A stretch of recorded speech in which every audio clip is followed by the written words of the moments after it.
aujourd'hui, nous avons un invité de taille qui est également notre consultant. Il s'appelle Ibrahima Hindé Djadjeba, qui est un ancien compagnon du président Djibo Leyti Ka et le ministre d'État Habib Sy, très expérimenté dans ce qui se passe dans l'actualité politique au Sénégal. Nous sommes heureux de l'avoir sur ce plateau pour discuter sur l'actualité politique au Sénégal, particulièrement les faits saillants de l'actualité politique. Monsieur Ba, bonjour. Mais bonjour Abdou Diouf, qu'il ne faut pas confondre avec l'ancien président de la République du Sénégal. Mais merci beaucoup. Je suis ravi quand même de venir répondre à votre invitation. Ça me fait un grand plaisir. Je voudrais tout d'abord vous remercier, vous féliciter, vous encourager. Prier pour votre entreprise, la radio. Et ensuite dire bonjour aux directeurs et aux techniciens et aux auditeurs surtout. Et nous sommes là aujourd'hui quand même pour décrypter la situation politique du Sénégal. Et c'est un plaisir pour moi. Et je souhaite à tout le monde et puis à l'émission aussi que ça soit une émission vraiment agréable à écouter et qui peut-être quelque part peut servir au Sénégal et aux Sénégalais. Merci Moussieba. Alors la date du 2 avril 2024 restera gravée dans les annales historiques du Sénégal. Après la prestation de serment devant les sages du Conseil constitutionnel, le plus jeune président du Sénégal depuis 1960, alors s'est rendu au palais. Le président sortant, Macky Sall, a passé le témoin à son successeur, Bassirou Diomaye Diakhar Faye. Aussitôt installé, alors, il va immédiatement confronter à la dure réalité de l'exercice du pouvoir et à l'immensité des défis, n'est-ce pas? Oui, c'est ça la vie politique. Donc, toujours c'est comme ça. Le président Macky Sall, personnellement, qui vient de perdre le pouvoir, il avait quand même pris entre les mains de notre président. Et ainsi va la vie politique. Donc 12 ans, lui aussi, il a fait ce qu'il devrait faire en tant que président de la République. Aujourd'hui, quelqu'un d'autre est venu, en l'occurrence M. Bassirou Diomaye Diakhar Faye, un jeune, par rapport à notre âge, mais 44 ans, c'est pas trop jeune. Mais bon, ça ne nous étonne pas trop. Pourquoi? Parce que Abdou Diouf, qui était le deuxième président de la République du Sénégal, il est venu à l'âge de 45 ans. Donc, un an de plus. Donc, c'est pas trop étonnant. Tout à fait. En Afrique, il y a d'autres dirigeants qui sont moins âgés que lui. Alors, donc, il dirige. C'est une question de capacité, c'est une question de personnalité, c'est une question de savoir. Alors, donc, d'autant plus qu'on ne porte pas le pays sur la tête. C'est une question de savoir-faire et je crois qu'il en est capable. Pourquoi? Parce que, comme on le dit, le pouvoir est entre les mains de Dieu. Si toutefois que, par exemple, Dieu lui donne ce pouvoir-là, c'est parce que Dieu sait nettement qu'il a les capacités de pouvoir diriger ce pays-là. Alors, pour répondre à ma question, pour reposer la question, l'immensité des défis qui l'attendent. Oui, c'est certain qu'il y a beaucoup de défis qui l'attendent. Surtout que le pays présentement, il y a eu beaucoup de problèmes sur le plan économique, sur le plan social, et quoi qu'on puisse dire, le seuil de pauvreté est à son paroxysme. Alors donc aussi les jeunes qui attendent pour trouver du travail, le panier de la ménagère qui est là avec ses difficultés pour le remplir, les fonctionnaires, comme on le dit aussi, il y a partout des problèmes. Il y a partout des problèmes. Donc vraiment, il a pesé le poids de tout cela à travers son discours. J'ai compris qu'il comprend très bien les difficultés qui l'attendent. Parce qu'il en a énuméré lors de son discours. Peut-être on viendra sur ce discours. Mais pratiquement, après avoir bien écouté, j'ai compris que quand même, il a la volonté de travailler, certes, mais aussi, il est au courant de tout ce qui se passe dans ce pays-là.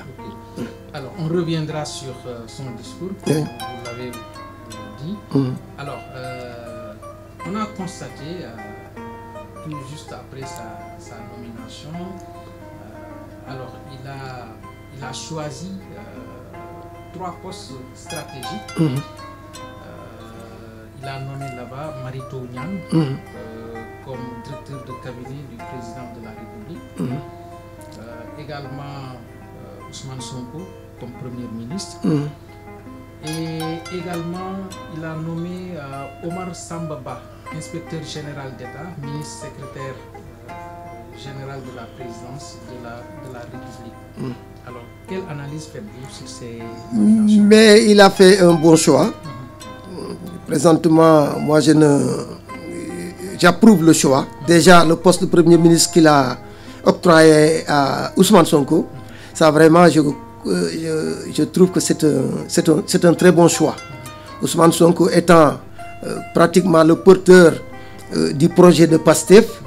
Alors donc, si aujourd'hui, lui, M. Faye, il est président de la République, c'est normal qu'il fasse de Ousmane Sonko son Premier ministre pour qu'ils puissent ensemble exécuter quand même ce projet, que peut-être qu'il trouve que c'est ce projet qui peut, comment dirais-je, développer le Sénégal, etc.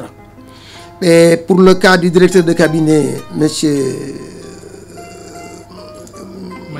Mary Teuw Niane, là aussi, je trouve que c'est un très bon choix parce que Mary Teuw Niane, il est d'abord expérimenté, c'est un universitaire, un intellectuel, et je crois que même quelque part, il a été leur professeur à Saint-Louis, je crois. En tout cas, j'ai comme l'impression qu'il a été leur professeur quelque part.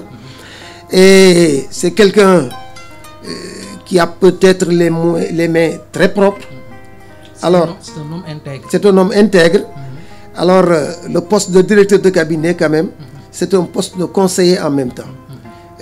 Mary Teuw Niane étant expérimenté, il a pratiqué le gouvernement, il a pratiqué l'État. Alors donc, à des niveaux très élevés en tant que ministre. Alors donc, c'est un intellectuel, il a des relations. Alors donc, je crois qu'il est à sa place. Omar Samba Ba, c'est la même chose. Lui déjà, il est expérimenté, ils l'ont trouvé là-bas. Comme tu as dit tout à l'heure sur, Mary Teuw Niane, c'est un homme lui aussi intègre, inspecteur d'État. Donc, je crois qu'il a fait un très bon choix pour un président qui vient d'arriver, qui n'a pas encore le sens des affaires.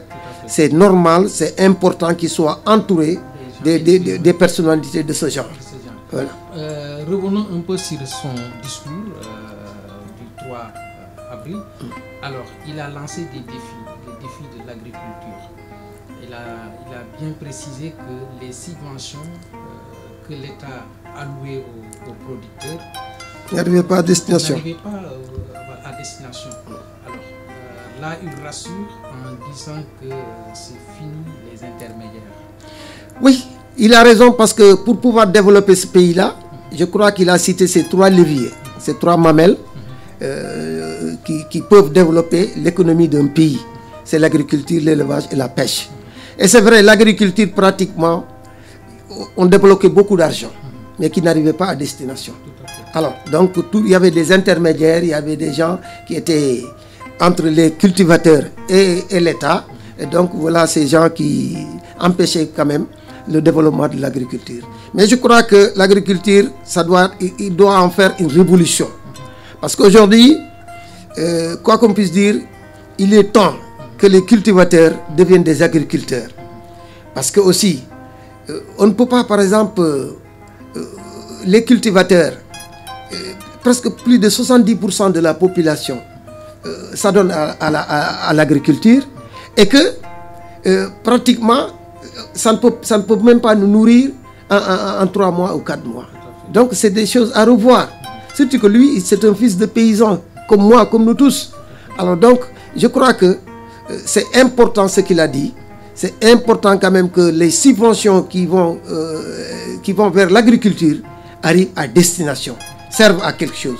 Il faut nécessairement que ces cultivateurs-là aient de l'engrais et de bonnes semences, et ensuite le matériel adéquat pour pouvoir quand même faire une bonne récolte. Et au-delà de tout cela, après la récolte, il faut que quand même ces produits-là puissent quand même leur servir à quelque chose. Parce que toutes les cultures aujourd'hui doivent être aujourd'hui des cultures de rente. Parce que ces paysans, ces cultivateurs, ils n'ont que ça, ils n'ont pas de salaire. Ils n'ont que l'agriculture. Et l'agriculture, maximum, c'est 3 mois, 4 mois. C'est fini, le reste maintenant, ils croisent les bras. Donc il faut qu'on les aide quand même à trouver, comment dirais-je, à travailler la terre, 12 mois sur 12 mois. Durant toute l'année. Après l'hivernage. Mais il faut qu'ils trouvent le moyen quand même d'extraire l'eau en abondance pour que les cultivateurs, après la saison de l'hivernage, pour qu'ils puissent quand même faire des cultures pendant la saison sèche. D'autres cultures qui n'ont rien à voir avec les cultures de saison de pluie. Donc ça fait partie des pratiques qui peuvent quand même développer l'agriculture. Et sans l'agriculture, dis-toi qu'on peut aller nulle part. L'agriculture, l'élevage, la pêche. Et dans son discours, il a omis quelque part l'industrialisation. Il faut qu'on ait des industries. Parce qu'après l'agriculture, l'élevage et tout cela, les produits tirés de l'agriculture, tirés de l'élevage, doivent être quand même, comment dirais-je, transformés. Pour faire quand même, pour qu'on ait des chaînes de valeur. Pour qu'on ait des chaînes de valeur, on label. Le Sénégal, présentement, il n'a aucun label. On devrait avoir quand même un label sénégalais. Une étiquette sénégalaise, tout le monde saura que ça, c'est sénégalais. Mais malheureusement, avec tout ce que nous faisons, l'agriculture, l'élevage et la pêche et tout cela, on n'a aucun label. Aucun label, aucune chaîne de valeur. Et tout ça, ça dépend de l'agriculture, etc. Tout à fait. D'ailleurs, il a bien parlé qu'il faut créer des secteurs d'activité porteurs d'emploi. Oui. Dans un pays où il y a 75% de la population à moins de 35 ans. Donc, l'industrialisation surtout s'avère une nécessité. Effectivement. Alors, il a également parlé de renforcer le secteur privé. Alors, il faut un secteur privé fort. Alors, rendez-vous. Mais oui, parce que le secteur privé, c'est avec ça qu'on peut régler le chômage des jeunes. C'est avec ça qu'on peut trouver de l'emploi pour les jeunes. Et parce que le secteur privé, s'il n'est pas fort, il ne peut pas recruter. Donc il faut soutenir le secteur privé.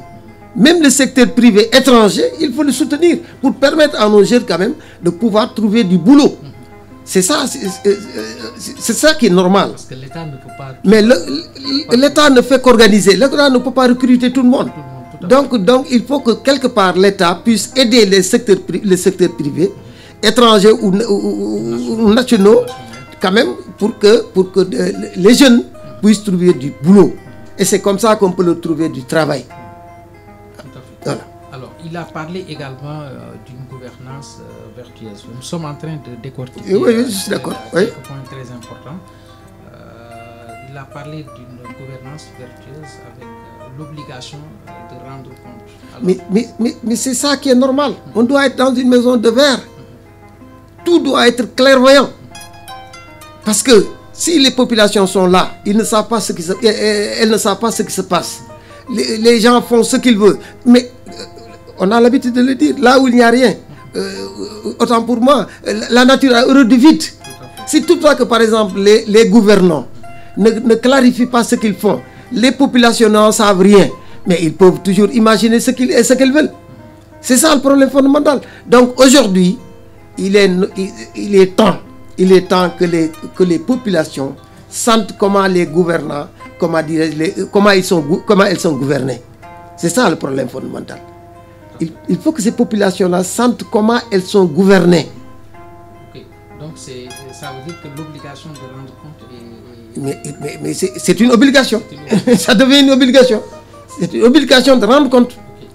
Alors, il a parlé également de lutter contre la corruption. Donc ça veut dire que le niveau de corruption est tellement élevé. Pourquoi? Parce que maintenant, les gens, c'est-à-dire, c'est devenu, comment dirais-je, un problème qui fait partie maintenant de nos coutumes d'ailleurs. Maintenant, même si tu veux chercher un petit papier dans les services, il faut moyenner quelque chose. Il faut moyenner quelque chose. Mais il faut que ça arrête. Et que les gens qui le font sont payés. Mais justement, c'est ce gain facile-là qui doit disparaître. Nous devons nous départir de ce gain facile. Et ça nous a gangréné pendant longtemps. Pendant longtemps. Et si vraiment il arrive à résoudre ce problème, il arrive à trouver une solution à ces problèmes, mais je crois que les gens iront travailler. C'est ça le problème fondamental. Ok, ça c'est clair. Le président Macky Sall, revenons un peu sur le président Macky Sall. Avant de partir, alors, il a procédé à la nomination du nouveau membre du Haut Conseil des collectivités territoriales. Alors, je peux même citer les noms. Il a nommé Mohamed Sam, qui était un ancien ministre. Il a nommé également Awa Ndiaye, qui était ancienne vice-présidente de l'Assemblée nationale, Damlo et Dié Laïsek. Alors, faut-il, cette nomination-là, est-ce que c'était vraiment normal pour un chef d'État qui doit partir et qui connaît déjà, alors qu'il sera succédé par un autre, qui connaît déjà son successeur? Je dis des deux côtés. Lui qui a nommé, ce n'est pas galant de sa part. Ceux qui ont été nommés aussi, vraiment, ils ne devraient pas accepter cette nomination. Parce que vraiment, attendre jusqu'à la dernière minute pour leur nommer quelque part, pour les nommer autant pour les nommer quelque part, vraiment ça tu ne devrais pas accepter. Ça c'est de l'humiliation. Macky Sall en tant que président de la République sortant, sachant que dans quelques heures, il va remettre, comment dirais-je, le pouvoir. Vraiment, quand il prend des décisions pareilles, je dis que vraiment il n'a pas été galant. C'est inélégant de sa part. Je ne sais pas maintenant, quelque part, en tant que président, d'autant plus que l'autre n'a pas encore prêté serment, il n'a pas encore pris le pouvoir. Est-ce que réellement Macky avait le droit de le faire? Je ne sais pas. Je pense qu'il avait le droit de le faire, d'autant plus qu'il est toujours président de la République jusqu'au 2. Mais une fois que, par exemple, les élections définissent le président de la République, c'est fini normalement. Lui, il ne doit plus rien faire. Parce que le peuple a choisi, le 24 mars, il a choisi son président de la République. Lui, vraiment, à partir du 24 mars, il devrait faire aucun geste, il devrait prendre aucune décision allant dans ce sens, en tant que président de la République. D'ailleurs, ceux qui ont été nommés, d'après ce qui est sur l'actualité présentement, il y a déjà des juristes qui disent que alors ils peuvent, parce que on a entendu le président Bassirou Diomaye Faye ce matin faire un communiqué abrogeant ces nominations-là. Et en contrepartie, ceux qui ont été nommés, certains disent qu'ils ont le droit d'aller en justice parce qu'ils ont été nommés. Est-ce que ça ne crée pas déjà des problèmes? En tout cas, moi je suis persuadé s'ils vont en justice, ils vont perdre. Parce que Bassirou Diomaye, le 24 mars, il est président de la République. Même s'il n'a pas encore pris le pouvoir, même s'il n'a pas encore prêté serment, le 24 mars, il est président de la République. Donc Macky Sall, à partir du 24 mars, il devrait plus prendre une décision en tant que président de la République. Ça, moi, j'en suis persuadé. Je ne suis pas, je suis profane en la matière, mais je suis persuadé que ce n'est pas normal. Alors, changeons un peu de sujet. Alors, durant la prestation de serment du nouveau président, Bassirou Diomaye Diakhar Faye, alors on a constaté la présence de Mamadi Doumbouya, qui est favorable à une collaboration avec le président Diomaye Faye. On a entendu également le capitaine Ibrahima Traoré, qui n'était pas là, mais qui a fait une déclaration en disant que je lui donne l'assurance de mon engagement à œuvrer avec lui. Alors, le président malien également a envoyé une forte délégation. Quelle analyse? Mais c'est simple. Eux, ils ne sont plus de la CEDEAO. Ils ont trouvé une autre monnaie. Et ils sont tous de l'Afrique occidentale. Mais c'est normal aujourd'hui, avec, comment dirais-je, tout le bruit qui s'est passé ici au Sénégal, tout les discours qu'ils ont entendus de ces gens-là, alors ils peuvent croire que c'est des gens, ils peuvent venir demain remplir leur rang. Pourquoi? Parce que peut-être ils ne se voient pas au niveau, ils peuvent ne pas se voir au niveau de la CEDEAO. Donc aujourd'hui, il faut leur tendre la perche et en attendant de voir. Mais ce qu'on constate, ce sont des régimes militaires. Et lui, il a été porté au pouvoir démocratiquement. Alors, vous savez, les régimes militaires acceptés par le peuple, ça devient vraiment un régime civil. Parce que le peuple ne se plaint pas. Donc, qu'ils soient militaires ou pas, mais les Maliens ont été dirigés, de tout le temps, ils ont été dirigés par des militaires. Même si c'est des militaires qui n'étaient plus dans le camp, mais ils ont été toujours dirigés par des militaires. Au Mali. Mais l'autre, c'était un militaire. Moussa Traoré. Non, même bien avant, après Moussa Traoré, ça. Après Moussa Traoré, en Guinée, c'est la même chose. Ah, donc vraiment, moi, que ce soit un militaire ou un civil, pourvu que le peuple soit d'accord de cette présidence. Alors donc, ça n'a rien à voir des militaires. Ils n'ont pas un esprit militaire. Ils n'ont pas un esprit militaire. Ils sont là pour développer leur pays.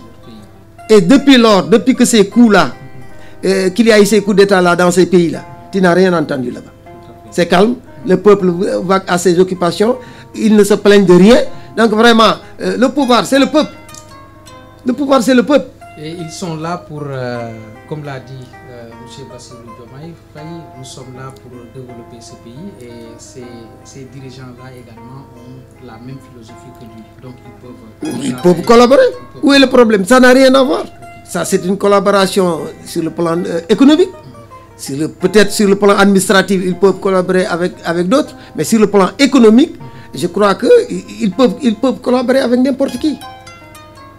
Alors, revenons toujours sur le nouveau président, Bassirou Diomaye Faye, secrétaire général et numéro 2 du parti PASTEF.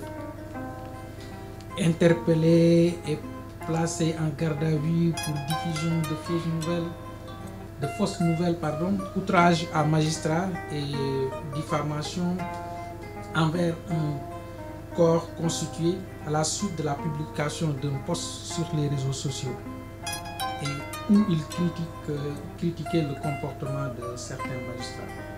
Alors, ma question est de savoir, ce président-là qui quitte directement le pouvoir, qui quitte directement la prison et pour le palais.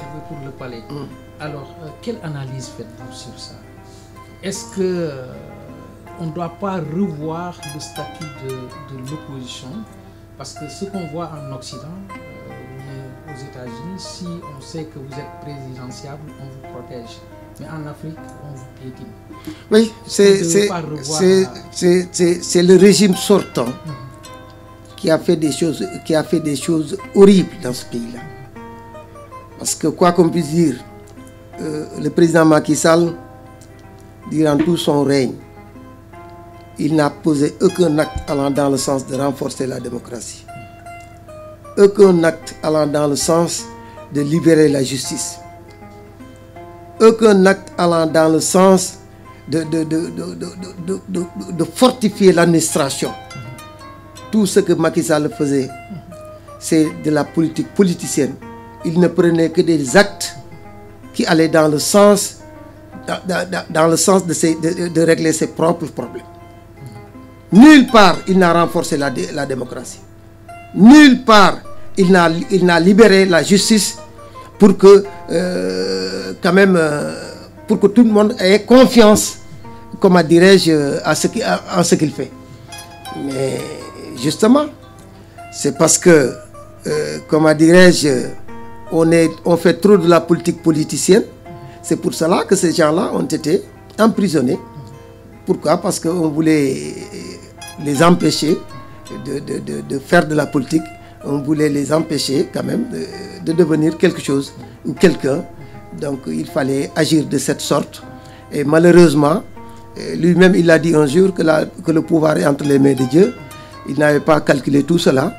Donc aujourd'hui, ces gens comment dirais-je, il les a martyrisés. Et par contre, le Sénégalais, c'est quelqu'un qui aime toujours les martyrs.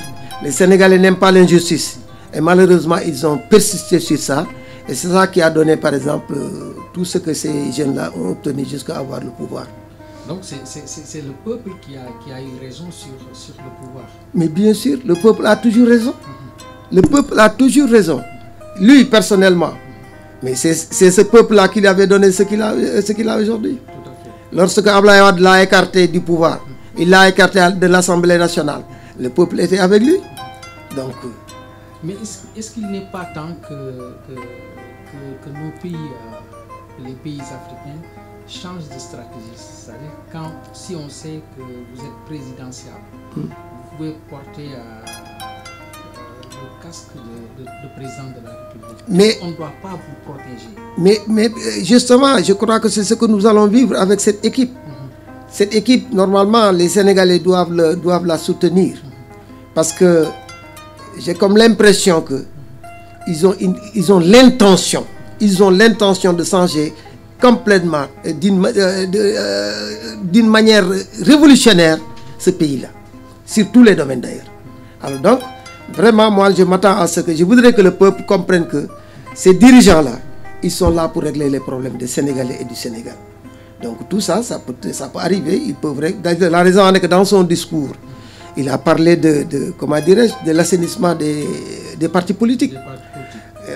Comment dirais-je, du fichier électoral. Comment il faut le régler maintenant. Et ensuite, il a même créé une structure qui se chargera de tout cela. Alors, moi, à la place, il a dit CENI, mais moi, je préférerais quand même une autorité administrative avec beaucoup de prérogatives qui sera chargée quand même de gérer les partis politiques, les élections, le fichier électoral, etc. Et moi, j'avais même proposé un ministère plein en charge des partis politiques, des élections et, comment dirais-je, et tout cela. Alors, il a dit également qu'il va convoquer les acteurs de la justice, oui, les magistrats, les juges, alors, tous ceux qui s'activent au niveau de la justice, pour qu'on puisse revoir ce qui se passe. Mais il a raison, parce que tout le monde parle de l'indépendance de la justice. Mais il leur dit que maintenant, réunissez-vous, trouvez-nous une solution pour que vous puissiez, tous que puissiez être indépendante. Vous, les acteurs de la justice, trouvez-moi une formule qui peut vous permettre d'être indépendant. Et ça, c'est très bien. Là, de ce fait, s'ils se réunissent, ils trouvent que c'est comme ça qu'il faut procéder pour que nous soyons indépendants, pour que la justice soit indépendante. Il sera d'accord. Ok. Mais ce qu'il n'a pas parlé dans son discours, comme l'a dit quelqu'un, l'hyper-présidentialisme. Alors, ça dit que le président dans notre pays a trop de prérogatives. Alors, est-ce que également ce sujet-là sera abordé? Mais bien sûr, parce que même pendant sa campagne électorale, je l'ai entendu dire que le président a trop de prérogatives. Donc, je serai obligé d'en prendre pour donner ça au Premier ministre. Alors donc, ça, c'est déjà un pas en avant. Alors, donc, c'est un pas géant. S'il enlève de ses prérogatives une bonne partie pour donner ça au Premier ministre, ça c'est important. J'ai dit, il ne doit même pas s'arrêter là. Il y a des prérogatives aussi qu'il faut donner au ministre en tant que tel, pour qu'ils puissent quand même eux aussi être indépendants de leurs décisions. Alors, donc tout ça c'est important. Moi, c'est pourquoi avec ces jeunes-là, je m'attends à beaucoup de surprises agréables dans ce sens. Okay. Et est-ce qu'il fallait en arriver là, si vraiment, parce qu'on a le pouvoir exécutif, le pouvoir législatif et le pouvoir judiciaire. Si chaque mais malheureusement, c'est comme ça que ça doit se passer. Mais tu sais, comme on a un régime présidentiel pur et dur, tout est entre les mains du président de la République. C'est ce qu'on vient de dire tout à l'heure. Donc, c'est comme ça que ça doit se passer. Macky Sall, lui qui ne pouvait pas faire la différence, à chaque fois, il disait mes députés. Alors, donc, tu vois, ce lapsus. Alors, donc, ça veut dire que c'est lui qui a mis les députés là-bas. D'ailleurs, on en avait parlé un jour. J'ai dit qu'il faut qu'on revoie le choix du député. Au lieu, par exemple, que le député soit sur une liste professionnelle nationale, il faut que le député sente qu'il a été élu par sa base, qu'il retourne à la base, qu'il sente que c'est la population qu'il a élu, donc pour qu'il puisse quand même être un député du peuple. C'est comme ça qu'il faut régler les problèmes. La justice, pour qu'elle soit indépendante, c'est très facile. Si toutefois que, par exemple, ils sortent de ses assises, le problème est réglé. Parce que le problème de la justice, ce n'est rien d'autre que les procureurs. Donc, si toutefois que, par exemple, ces procureurs, comment dirais-je, se retrouvent entre eux, c'est eux qui doivent, par exemple, choisir le procureur, mais le problème est réglé. Le problème est réglé. On diminue ses prérogatives, c'est tout. Vous croyez que l'applicabilité sera facile? Moi, je suis persuadé que le rythme va aller très vite. Avec ces gars-là, le rythme va aller très vite. Alors, changeons un peu de sujet. Parlons aussi de Amadou Ba, qui était Premier ministre et qui a été également choisi comme candidat de Benno Bokk Yakaar à la présidentielle du 24 mars dernier. Alors, nous apprendons qu'il va faire une importante déclaration pour se prononcer sur la présidentielle et aborder les perspectives. Alors, doit-il démissionner ou rester dans la paix? Mais bon, Amadou Ba, c'est quelqu'un, si j'avais à le conseiller, je lui demanderais purement et simplement d'aller à la retraite. Tu sais, Abdou, la politique, c'est pas du tchahan. Surtout que présentement, avec l'arrivée de ces jeunes-là au pouvoir, donc c'est un signal fort à beaucoup de partis politiques et à beaucoup de leaders politiques. Parce que c'est l'électorat qui est en train de changer. L'électorat qui est là présentement, c'est un électorat jeune. Beaucoup d'ailleurs. C'est un électorat jeune. Donc cet électorat jeune-là n'a besoin que de leaders jeunes. Des leaders qui n'ont pas de complexe, des leaders qui savent ce qu'ils veulent, etc. Mais Amadou Ba, à son âge présentement, après avoir... Parce que c'est quelqu'un qui ne connaît pas la politique, qui n'a jamais fait de la politique. C'est par accident seulement qu'il est arrivé sur le terrain politique. Donc vraiment, qu'il vienne ici pour faire des déclarations, croyant que ceux qui ont voté pour lui lors de la campagne électorale, ils croient que c'est acquis. Ils se trompent. Ils se trompent. Ça, je te le dis qu'ils se trompent. C'est possible qu'il ait quelques militants, etc. Mais le terrain est occupé par d'autres maintenant. Bon, maintenant, cette déclaration, ce n'est rien d'autre que pour peut-être dénigrer par-ci, par-là. Je ne lui conseille pas, je ne le conseille pas ce genre de truc-là. Alors, il n'a qu'à prendre ses responsabilités. Il est allé en élection, il a perdu. Dire que, par exemple, on ne m'a pas soutenu. Est-ce qu'on avait soutenu Ousmane Sonko? Est-ce qu'on avait soutenu Khalifa Sall? Mais personne. C'est un candidat comme les autres. Il y avait 19 candidats. Est-ce que ces candidats-là avaient des souteneurs? Mais non. Mais il a eu 19%. Il a eu 32%. Mais non. 32%. C'est le pouvoir qui a eu 35%. C'est pas Amadou Ba qui a eu 35%. C'est le pouvoir. Ils étaient obligés de voter pour lui. Pourquoi? Parce qu'ils n'ont pas un autre candidat. C'est Amadou Ba qui a été porté. Mais c'est ce que je te dis. Ils n'ont pas voté pour Amadou. Ils ont voté contre Ousmane Sonko. C'est ça le problème fondamental. Aujourd'hui, si Amadou croit que ces 35% là, c'est pour lui, il se trompe. Même l'APR que tu vois là, ce Macky, quand il revient ici pour penser que son APR est là, elle est bien portante, etc. Non, il se trompe. Les Sénégalais ne connaissent que le pouvoir. Les Africains, bon, ils ne connaissent que le pouvoir. Alors, qui est le leader de l'opposition? Présentement, ils sont tous là nuits. Parce qu'ils ont été surpris. Non, c'est-à-dire ils ont été abattus. Donc, ils ont de sérieux problèmes aujourd'hui.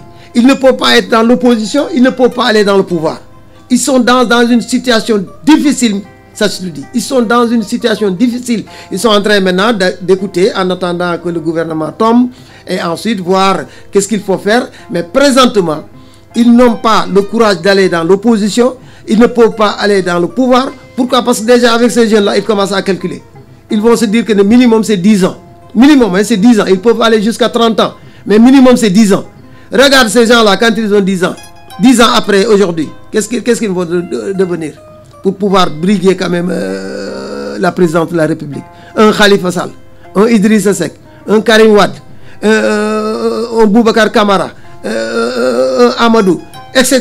Tous ces gens-là, ils ont plus de 60 ans ou bien presque 60 ans. Dans 10 ans, ils ne peuvent plus briguer le poste de président de la République.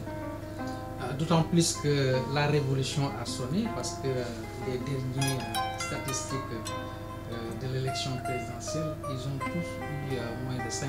Mais ça, c'est le peuple sénégalais qui fonctionne comme ça. Il manque de connaître le peuple sénégalais. Parce que le peuple sénégalais, il sait voter. Depuis longtemps, j'ai toujours dit que c'est un peuple qui sait voter. Alors si les gens comparent l'élection législative à l'élection présidentielle, ils vont tomber. Parce que l'élection législative, au moins, on peut se dire, bon, Abdou est candidat, on va le soutenir pour qu'il devienne pour qu'il aille à l'Assemblée nationale. Mais là, c'est pour une seule personne, un seul homme, pour diriger ce pays-là. Ils ont fait un choix. Regardez à Dakar, comment il a été laminé Khalifa. Regardez à Thiès, comment Idriss a été laminé, lui qui se disait que chef de l'opposition. Ils ont été tous laminés dans leur bureau de pote, dans leur zone électorale.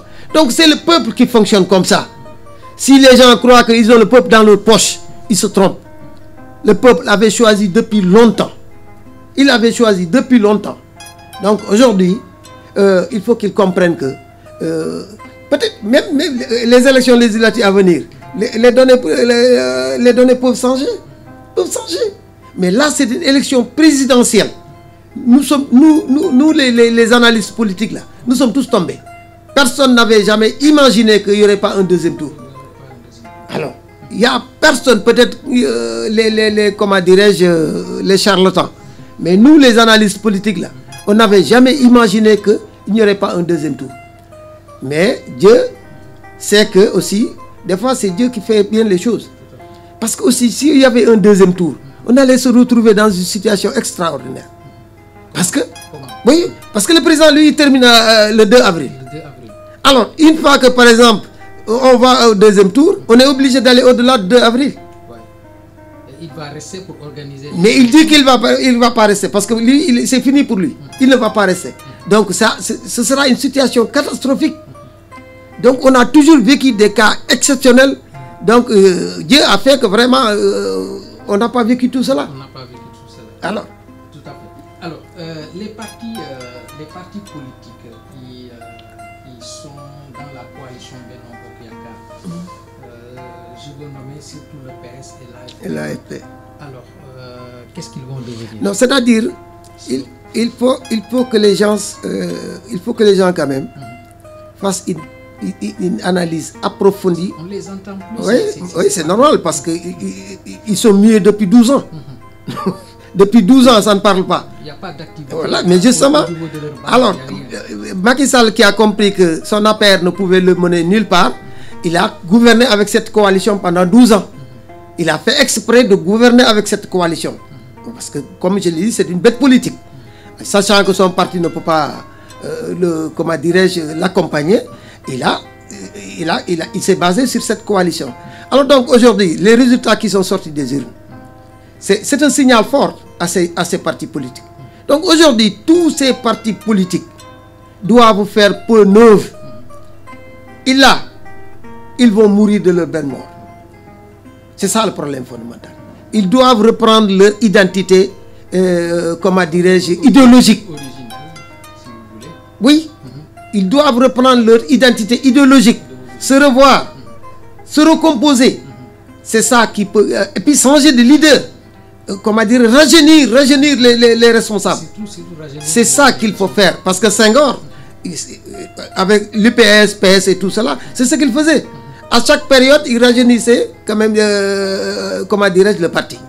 Alors, il mettait les vieux de côté, il amenait des jeunes, etc. Mais les leaders qui sont devant les partis, qui dirigent les partis, ne sont pas des démocrates, hein. Ils veulent rester là éternellement. Mais on voit même des leaders qui... Mais c'est ça qui tue le parti. Qui marchent avec des... Mais c'est ça qui tue le parti. Mais Aminata Mbengue Ndiaye, dont vous faites allusion, mais Aminata Mbengue Ndiaye n'a même pas été élu par le Parti Socialiste. C'est Macky Sall qui l'avait comme mise là devant. Et c'est lui qui dirige et c'est elle qui dirige le Parti Socialiste. Mais justement, c'est ça qui va, c'est ça qui va faire mourir le parti. Donc il faut nécessairement rajeunir ces partis politiques, mettre des jeunes qui peuvent quand même faire face à ces dirigeants. Mais tu ne peux pas quand même laisser là-bas des Moustapha Niasse ou bien des Aminata Mbengue Ndiaye, etc. Tous ces gens de RND, etc. Ça, c'est des partis qui sinon, ils vont disparaître. Même Idrissa Seck en question. Mais il faut qu'il rajeunisse son parti. Hein? Le PDS, la même chose. Karim, c'est fini pour lui. Il faut que les gens le comprennent. C'est fini pour lui. Donc, il faut que ce PDS-là, quand même, rénove un peu. Vous croyez que Karim, c'est fini? Non, c'est fini. Il ne va pas rebondir. C'est fini. C'est une question d'électorat. C'est une question d'électorat. En tout cas, demain, c'est pour... bon, c'est une question de... En tout cas, deux élections, il n'a pas participé. Mais... Là, c'est un peu grave. Trois élections qui finissent. Alors, donc, ça, c'est fini. Il y a à un certain âge, c'est fini. Tu ne peux plus quand même... Au Sénégal, c'est Abdoulaye Wade qui est l'exception. Mais à part ça, c'est 44 jusqu'à 55. C'est cet intervalle-là que sort toujours le président de la République. Alors maintenant, quelle doit être la position des anciens? Ils doivent être maintenant, ils doivent accepter la réalité et devenir des conseillers. Mais sinon, le parti va mourir. Ils n'ont même pas besoin d'être conseillers. Ils n'ont qu'à remettre le parti aux jeunes. C'est ça qui est normal. Ce sont des jeunes aujourd'hui qui dirigent le pays. Donc nécessairement, il faut qu'on ait des jeunes, il faut que des partis soient dirigés par des jeunes plus ambitieux. Mais Moustapha Niasse, il n'a plus d'ambition. Mais Aminata Mbengue Ndiaye, quelle est son ambition? Il ne peut plus prouver. Idrissa Seck, quelle est son ambition présentement? Sinon, être président de la République, c'est trop tard, c'est fini. Il a raté le coche de la présidence de la République en 2007. Donc c'est fini. En politique, les erreurs se payent cash. C'est ça le problème fondamental. Les erreurs se payent cash. Donc aujourd'hui, il faut qu'ils prennent leur courage pour dire que voilà, maintenant on va rénover le parti, on va remettre ça aux jeunes, ils vont conduire ça, etc. Ils ont un jeune qui est Diatara, Réumi. Il peut conduire le parti.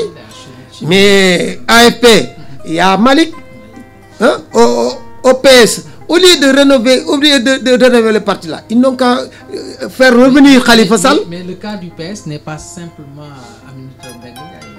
Il y a un autre dinosaure qui s'appelle Thiam. Mais celui-là, il n'est même pas un PS authentique. Il n'est même pas un PS authentique par rapport au Khalifa Sall, au Aminata Mbengue Ndiaye. Lui, c'était un militant de Moustapha Niasse. C'était un militant de Moustapha Niasse en son temps. Lorsque Moustapha Niasse a quitté le Parti Socialiste pour créer l'AFP, lui, il est resté. C'est comme ça que ça s'est passé. Mais vraiment, lui, il ne peut pas diriger ce parti-là. C'est pas possible. Mais il a perduré dans le pouvoir de Macky Sall. Oui. Il a fait 12 ans avec Macky Sall. Mais bien sûr, parce qu'il fallait le gérer, parce qu'il était ambitieux. Macky pensait que si on l'écarte, il peut diviser le parti. Donc il fallait le retenir. Donc, et surtout que c'était un intellectuel, un cadre intellectuel, il fallait le retenir pour ne pas qu'il divise le parti. Parce qu'une fois qu'il le lâche, il peut créer un mouvement ou créer un autre parti avec les flancs du Parti Socialiste. Alors donc il nous faudra une recomposition de la vie Total. Okay. Alors changeons un peu de sujet avec si je pose cette question-là, je vois que vous êtes un ancien collaborateur de M. Habib Sy. Oui. Alors, il a dit dans la campagne électorale, alors, les gros investissements faits à Diamniadio est une erreur selon lui, selon Habib Sy. Il dit que ces investissements pouvaient être réalisés à Thiès par exemple et ajoutés aux équipements déjà existants. Cela donnerait une grande ville capable gestionner Dakar et de rivaliser avec la capitale. Est-ce que vous êtes de cette avis? Bon, je ne peux pas le contredire parce qu'il est beaucoup plus technique que moi dans ce sens. Peut-être il a des éléments que je n'ai pas. Et puis, il est expérimenté aussi. Quelqu'un qui a fait presque, lui aussi, 12 ans dans le gouvernement de Wade. Et aussi, il était trop proche de Wade. Et bien avant ça aussi, il a été dans le cabinet de Khalifa Sall en tant que ministre du Commerce. Donc, il connaît bien l'État, il connaît bien les affaires. Donc, s'il apporte cette touche, il apporte cette contradiction à Macky Sall, bon, personnellement, je n'ai pas les éléments qu'il faut pour approuver, mais je lui fais confiance quand même. Et je ne peux pas le contredire aussi parce que je n'ai aucun élément qui peut me permettre cela. Mais en tout cas, je le connais très bien, c'est quelqu'un qui est pragmatique, c'est quelqu'un qui a quelque chose dans le ventre. Alors donc s'il le dit, c'est possible. Il a les éléments qu'il faut. Okay, d'accord. Alors, le programme de la campagne de la coalition Diomaye Président, axé sur la souveraineté, la justice sociale et la quête de la prospérité. Est-ce qu'un tel programme peut faciliter la tâche sur le choix des hommes qui vont piloter ce projet? Effectivement, ça peut créer beaucoup de problèmes parce que c'est un programme lourd, très important, qui ne peut pas se dérouler en 1 an, 2 ans. Donc, c'est vrai, il faut nécessairement des technocrates, de grands techniciens dans ce sens, pour ne pas en faire un gouvernement de politiciens, d'autant plus qu'ils sont là pour redresser l'économie, régler beaucoup de choses dans ce sens. Je crois qu'il faut nécessairement des jeunes outillés, techniquement, qui peuvent quand même dérouler ce programme. C'est ça qui est nécessaire, c'est ça qui est normal. Alors, donc on ne peut pas mettre n'importe qui. Ça ne doit pas être une question de récompense ou bien une question de partage du gâteau. Est-ce que c'est ce qui a amené un peu le retard sur la publication? Non, je crois que le retard, eux, ils sont dans les délais, hein, parce qu'il a été investi quand? Le 2, 3, 4, aujourd'hui nous sommes le 5. Alors donc il faut comprendre que ça ne peut pas être si facile. D'autant plus que c'est un nouveau régime. Il faut tout changer.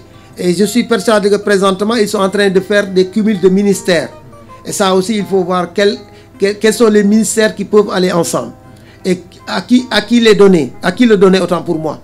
Donc ça, c'est important. On ne peut pas donner ça à n'importe qui. C'est un gouvernement tout neuf, un régime tout neuf. Donc vraiment, ils n'ont pas droit à l'erreur. C'est pour cela qu'ils doivent faire attention quand même au cumul des ministères, faire attention aussi au choix des hommes, pour ne pas quand même, parce que le pays, c'est un pays qui est très critique. Très critique. Déjà à présent, les gens sont en train de les critiquer. Pourquoi le gouvernement n'est pas encore sorti, etc. Parce que les Sénégalais sont tellement omnibulés par un remaniement. C'est les têtes qui les intéressent. Parce qu'une fois que tu es nommé, chacun de son côté, présentement, il est en train d'attendre de voir est-ce que son gars va être nommé.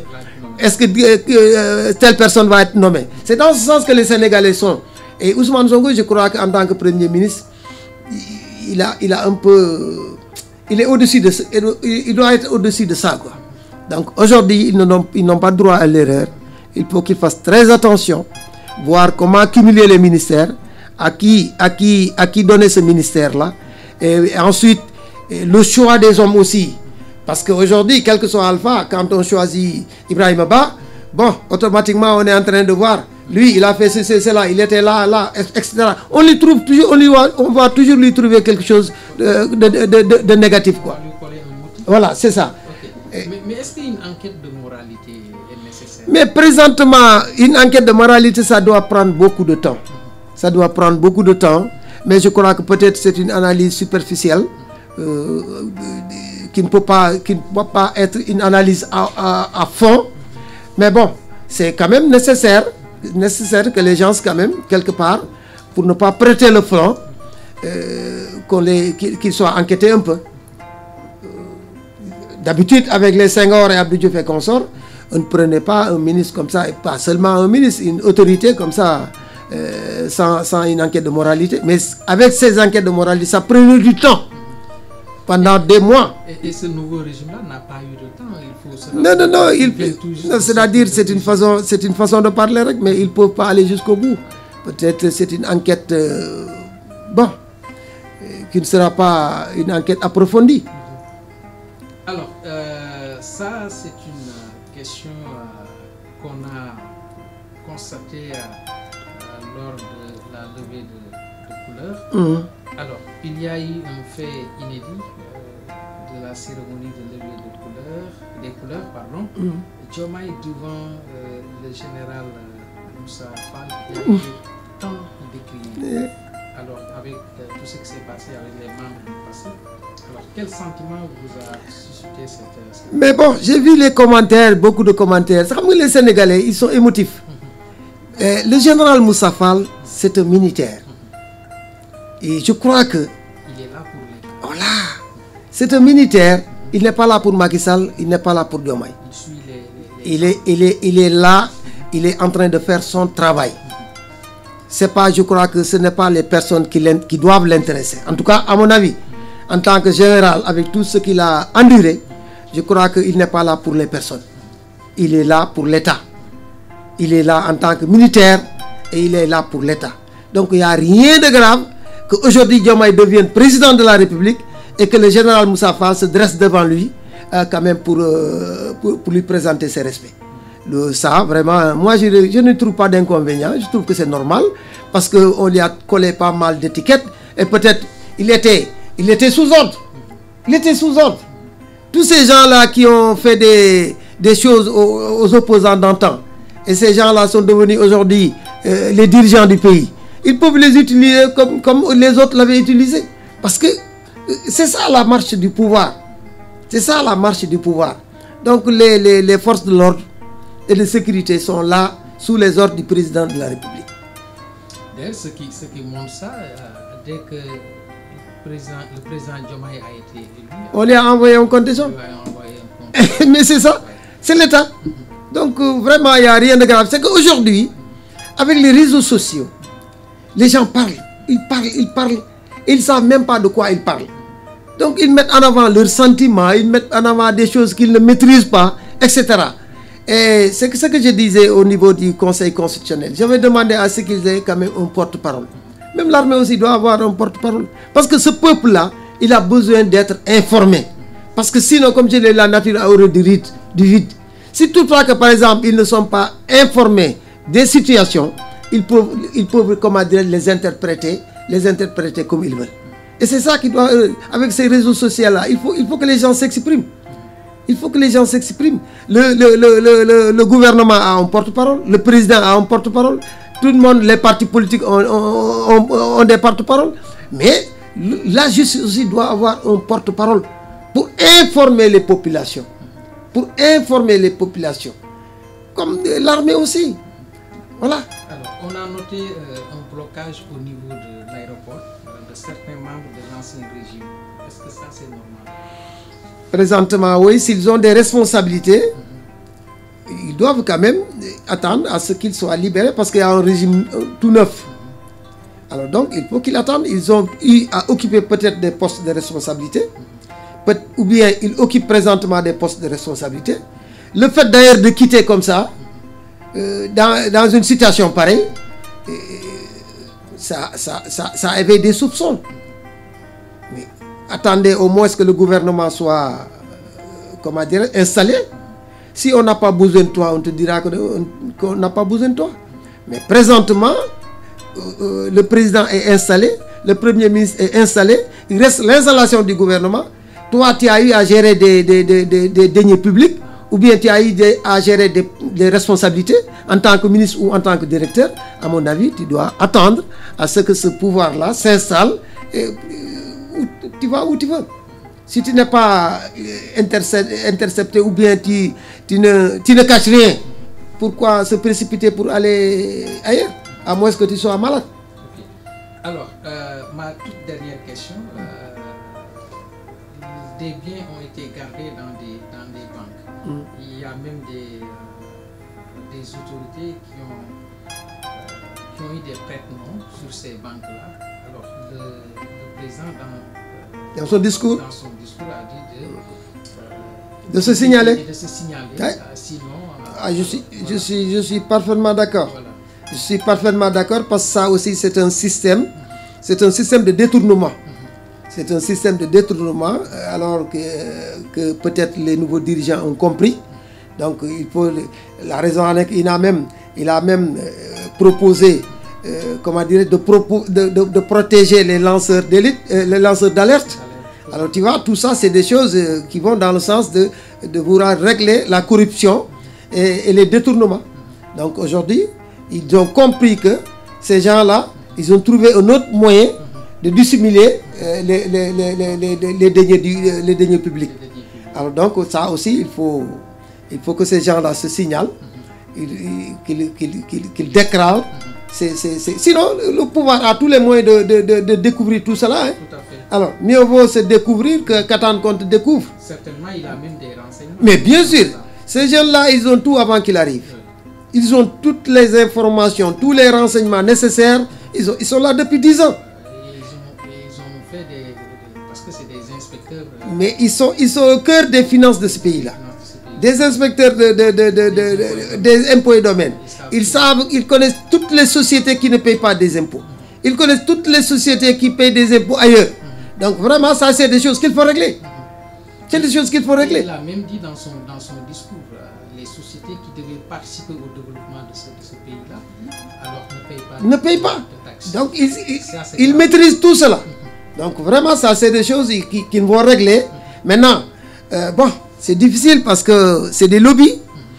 Moi, j'ai pris pour eux parce que ils ont entamé un terrain très glissant. Alors donc, depuis l'opposition. Oui, moi j'ai pris pour eux. Et je voudrais aussi que les populations quand même les soutiennent. Parce que tout ce qu'ils font présentement, c'est dans le sens quand même de développer le pays. Et si ce pays-là est développé, nos enfants n'emprunteront plus les océans pour aller en Europe. Donc vraiment, on ne peut pas développer un pays du tic au tac. Donc il faut que ces gens-là, qu'on leur donne le temps, au moins 2 ans, 3 ans, le temps quand même de s'installer, de lancer, comment dirais-je, de commencer à travailler, les bases. Voilà. Donc moi je crois qu'il faut que les gens quand même s'arment un peu de patience en attendant de voir ce qui va arriver demain. Alors, parlons un peu sur la sécurité du nouveau président. Alors, il doit renforcer normalement sa sécurité. Il n'est pas le seul, même Ousmane Sonko doit renforcer sa sécurité. Même Ousmane Sonko doit renforcer sa sécurité. Parce que, quoi qu'on puisse dire, c'est entre Ousmane Sonko et Diomaye. Donc aujourd'hui, la protection, le renforcement de la protection de Diomaye doit être la même que celle d'Ousmane Sonko. Parce que aussi, ils ont pris des décisions pas faciles. Hein? Tout à fait. Pas facile, parce que tous ces dirigeants qui ont essayé de le faire, ça n'a pas marché. Hein? Ah ben voilà, ça n'a pas marché. Donc vraiment, moi, je voudrais que les Sénégalais prient pour eux, sachant qu'ils sont sur la bonne voie. Parce que je disais que je me suis toujours posé cette question. Aujourd'hui, j'ai la réponse. Je me suis toujours dit que qu'est-ce que Macky Sall va nous léguer au moment où Senghor nous avait laissé un État, une république, Abdou Diouf, comment dirais-je, un multipartisme, et un multipartisme, Abdoulaye Wade, un envol économique, et Macky Sall, qu'est-ce qu'il va nous léguer? Malheureusement, il ne nous a rien légué, à part des problèmes aujourd'hui, parce qu'il a piétiné la démocratie, il a utilisé la justice, l'administration, comment dirais-je, en lambeaux. Vraiment, les gens se disent de réalisation, qui n'a pas réalisé. Senghor a réalisé, Abdou Diouf a réalisé, Abdoulaye Wade a réalisé, lui aussi il a réalisé. Mais il y a des choses importantes pour notre pays, parce que les piliers de ce pays-là, c'est la justice, la démocratie et l'administration. Ces piliers-là, si elles se cassent, c'est fini. Le pays tombe. Donc lui, vraiment, il s'est attaqué à ces gens. Il a tripatouillé la constitution, le code électoral. Au lieu de renforcer tout cela, il n'a fait que détruire ça. Alors, nous vous rappelons, mes chers auditeurs, que nous recevons M.